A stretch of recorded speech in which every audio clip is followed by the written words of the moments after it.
என்னோட பாப்பா பர்த்டேக்கு எனக்கு யார் மெஹந்தி போட்டு விட்டா பார்க்கலாமா வாங்க. ஃபர்ஸ்ட் இந்த சிஸ்டருக்கு நான் தேங்க்ஸ் சொல்லியே ஆகணும். பிகாஸ் வீட்டுக்கு வந்து மெஹந்தி போட்டு விட்டாங்க. தென் ரொம்பவே ஜாலியாக நம்ம ரெண்டு பேருக்குமே பெயினே தெரியாமல் பேசிகிட்டே மெஹந்தி போட்டாங்க. ஆனால் அவங்க ஒர்க்கில் வந்து கான்சென்ட்ரேட் பண்ணி கரெக்டாக போட்டுருவாங்க பேசிகிட்டே இருந்தாலும். ஃபுல் அண்ட் ஃபுல் வீட்டிலே ரெடி பண்ண ஆர்கானிக் ஒன் தான். நம்ம கைக்கு எந்த சைடு எஃபெக்ட்டுமே வராது, பயப்படவே தேவையில்ல. பேசிக் டு அட்வான்ஸ் லெவலில் எந்த தீம் கேட்டாலும் சூப்பராக போடுவாங்க. ஃபோட்டோ போடணும், இல்லை மேரேஜுக்கு போடணும், இல்லைன்னா பேபி ஷவருக்கு போடணும், எதுனாலும் அவ்வளோ அழகாக நீட்டாக போடுவாங்க. உங்கள் வீட்டு ஃபங்க்ஷனுக்கு மெஹந்தி போடணும் அப்படின்னா தாராளமாக சிந்து மெஹந்தி ஆர்டிஸ்ட்டை வந்துட்டு நீங்கள் புக் பண்ணலாம்.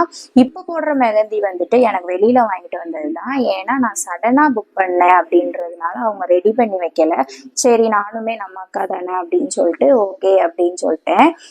நீ உங்களில் யாருக்கும் போடணும் அப்படின்னா கண்டிப்பாக அவங்க ஒரு 2 or 3 டேஸ்க்கு முன்னாடியே சொல்லிடுங்க. அவங்க ரெடி பண்ணி வச்சிருவாங்க, சூப்பராக போடுவாங்க. இதுதான் எனக்கு போட்டு விட்ட மெஹந்தி, எப்படி இருக்கு அப்படின்னு சொல்லுங்க. Okay, thank you.